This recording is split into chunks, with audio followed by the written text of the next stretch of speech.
Where are all the people who knew Mohamed Atta? And why haven't we heard from them? This apartment building across the street from the Venice airport in Venice, Florida, Mohamed Atta lived for 2 months with an American girlfriend, Amanda Keller.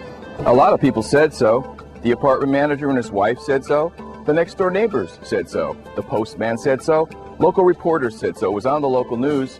Then Amanda and the story disappeared.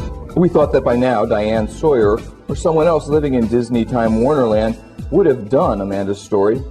Since they haven't, we'll offer what we have from videotape rolled for documentation during our interview with her at an undisclosed location. These guys had money flowing out their ass. I mean, excuse my language, but they never seemed to run out of money. I mean, they was just tossing money left and right. I mean, it was just like, oh my God. And they had mass supplies of cocaine. Whenever they'd run out, they'd go to the flight school. And I followed them one day, me and Sabrina, because we wanted to see where they were going. They said, we'll be right back. And I seen them go into the flight school. Mm-hmm. Which one? The one that was across from my apartments. For flight training? Yeah. Because husband's down the other end. They went in there. They got that pilot, the guy that I can't remember his name. I didn't know they were doing drugs in there. Well, after they introduced me to this stuff and showed it to me, you can tell different characteristics that somebody has. I couldn't understand why their jaw was going like this. Right. You know, I didn't know what the hell it was, and they started chewing gum. You know what? So, in the one building, the Huffman building by the 44th Squadron, there's a doorway that leads down. I don't know where it goes, but they have somebody standing out in front of that door. You are not allowed to go down there. It's forbidden only for certain people. There was a guy that stood over top of there, and I know the old guy that you said was really, the name sounded familiar, the pervert. He would go down there. And the other guy that said he owned it, but he wasn't around a whole lot. You'd only see him every once in a while. And I know he stayed a lot in Fort Myers in Naples. Because it was funny to see the chubby guy and the little guy walking together, because it looked kind of like Albert out the Abbott Costello. Yeah, there you go. There you go. That's what it kind of looked like. So Wally's a short guy. Yeah, he is a short guy.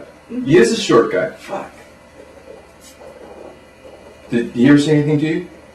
He said hi to me. Yeah, nothing. He said hi to me, and he asked me what such a pretty girl was doing with Mohammed. He only made guest appearances every once in a while, and it was when the nicer jets came into the airport. Because there was always a lot of people around, and that was the times that I wasn't allowed to go over there. It was the bigger airplanes. When they would come in, they would say that they had to go over there, that they had to take care of things. And nobody, unless they were with the flight school, was allowed over there. They actually had the gates chain locked and closed. That's what I don't understand. He said he was a student, but he was allowed to fly students. He was allowed to go off on his own if he wanted to. He had like the privileges of an instructor. Now, if you're a student, you don't have your license. How do you have the privileges of an instructor? I was in a session one day. Mohammed and all these people that he was with, they were drunk and stoned out of their freaking minds. I wish I knew some of these girls' real names so they could tell you. He come in there screaming his head off.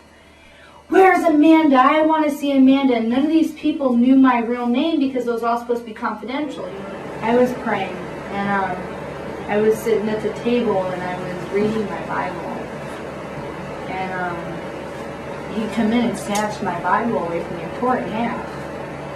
Said, "What are you doing?" And I had crosses on my walls, and he broke my crosses.